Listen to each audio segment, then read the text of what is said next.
This is the Holy Stone HS600D Drone, and I'm sharing my honest experience after putting real hours on it in different spots and weather. I picked it up because the spec sheet promises a lot for the money. A 3-axis mechanical gimbal, 4K 30 FPS video, 48 megapixel stills, 2 batteries, and a long-range wired relay link that claims up to 20,000 feet. On paper, it looks like a step up from toy drones, and in practice, it mostly is, especially for stable flying and smooth video, though there are quirks you should know about. From my experience, setup takes a little patience the first few outings. Powering on the drone and controller, waiting for GPS lock, and getting the gimbal to initialize adds up to roughly 40 seconds to a minute. I get frequent compass calibration prompts. The process is quick: spin it horizontally, then vertically, but it pops up more often than I'm used to with pricier drones. It's not a deal breaker, just a ritual. The HS Fly app pairs reliably through the wired relay, and the controller has a simple non-video screen that shows signal, GPS, and battery at a glance, which I like. Key features that stood out to me are the 3-axis brushless gimbal, electronic image stabilization on top of that, the wired relay for stronger video transmission than basic Wi-Fi, and GPS safety tools like Return to Home. If you're new to this, a 3-axis gimbal is the little motorized platform that keeps the camera steady not just up, down, and side, but also as the drone yaws left-right. EIS is digital smoothing that trims the frame a bit to remove tiny jitters the gimbal misses. Together, they make the footage look stable, even when the drone is dealing with gusts. The camera is marketed as 8K, and here's the plain version. It records 4K 30 FPS video to the micro SD card, and it can shoot high-resolution stills up to 48 megapixels. The 8K idea applies to still images, not video. In my opinion, the video is the strong point. Colors lean a touch cool by default, especially on overcast days or around snow and water, but the picture is crisp and the stabilization works well. Panning shots are smooth, and even in breezy conditions the footage stays very usable.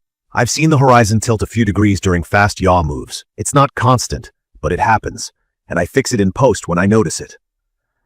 The live view to the phone is lower resolution than the final file, so don't judge sharpness from the preview. Stills are more hit and miss. The sensor can capture detail, but the JPEG processing gets noisy faster than I expected, even in decent light. There's no RAW option and limited manual control, which means you can't fine-tune shutter speed or ISO. You do get basic controls for white balance, sharpness, and saturation in the app, but it's still point and shoot. For casual snaps, it's fine. For serious photo work, it's not the tool I'd grab. Flight performance is where it earns its keep. At 603 grams with brushless motors, it sits firmly in the registered drone category in the US, but the weight helps it hold position in wind. I've flown it in steady breezes and short gusts that would make smaller drones bobble around, and the HS600D stayed planted well enough to keep video smooth. Controls are responsive and predictable. It doesn't feel as locked in as top-tier systems, but it's confidence-inspiring for the price. GPS hover is steady, and transitions between moves are smooth once you adjust Expo in the app to your taste. Battery life is a reality check moment. The listing says up to 40 minutes per battery. From my experience, I average about 23 to 26 minutes per pack in mild wind, flying mixed speeds, and recording 4K. In cold weather, I've seen it dip closer to 20. That's still respectable, and since it comes with 2 batteries, I get close to an hour across a shoot without rushing. I like that the batteries self-discharge for storage safety, and the controller prompt for low battery. Return to home kicks in consistently. About the transmission range, the 20,000 feet number is best case, wide open conditions. I kept flights within visual line of sight and local rules. Within that, I pushed it as far as I safely could and got a clean feed at distances that would normally trip up plain Wi-Fi drones. The wired relay connection between phone and controller seems to reduce interference compared to wireless phone links I've used before. You still need to aim the antennas and avoid heavy obstacles, but for suburban and open field flying, the signal held strong for me. On the feature side, GPS return to home, low battery RTH, and signal loss RTH all behaved as expected. It has optical flow and a TOF sensor for basic positioning when GPS is weak, which helps it hold place over textured ground, though I wouldn't fly it tight indoors. The automated shots are where I've had mixed results. Simple follow mode and waypoint routes worked fine.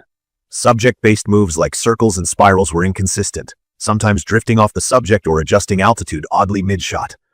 I found it faster to frame those moves manually and let the gimbal do its job.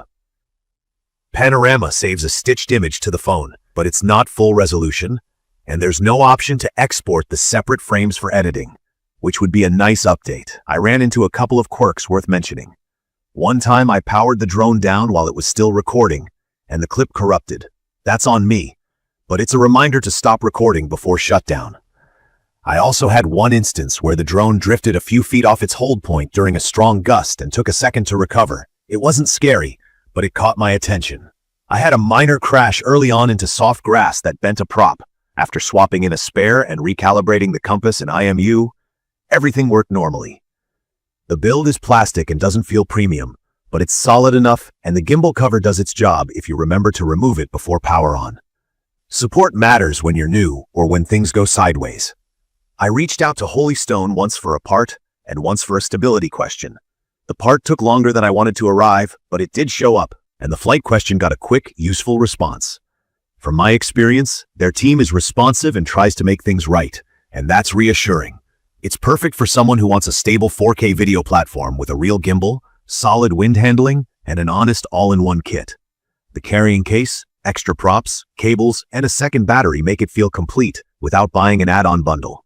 The controller's small screen that shows essential info is a simple touch I appreciated, especially when the phone app UI gets busy. The drone includes remote ID, which is convenient in the US, and because it's over 250 grams, you should register it and fly within your local rules. That's standard at this size, and the trade-off is real stability outdoors. In my opinion, the biggest gap is still photography. If you're hoping to edit raw files or tweak exposure like a camera nerd, you won't find that here. The app could use polish in places, especially around creative modes and media handling. Intelligent shots need refining, and I'd love more manual camera control in a firmware update. The good news is the core flight experience and video quality are strong enough that I kept reaching for it when I wanted simple, smooth 4K footage without fuss. I'd recommend this for intermediate hobbyists stepping up from mini drones, newcomers who want a forgiving first real drone for video, and anyone who flies in breezy conditions where lighter craft struggle. If you're a photographer who cares more about stills than video, or if you rely heavily on automated cinematic moves, you might get frustrated. If your priority is smooth 4K video and solid flight at a fair price, this checks the boxes. In conclusion, the Holy Stone HS600D gives you a lot of the right hardware: a 3-axis gimbal, reliable GPS, long flight sessions with 2 batteries, and a stronger link than basic Wi-Fi systems. The video is the highlight, the flight handling is steady and confidence building, and the package value is real. The downsides are mostly on the software and photo side, plus a few quirks you learn to work around. From my experience, it's a capable everyday flyer for 4K video that earns its spot in the bag, as long as you set expectations around stills and automated modes. If this video helped, please subscribe to the channel, drop your questions or your own HS600D tips in the comments, and I'll do my best to reply. Thank you for watching.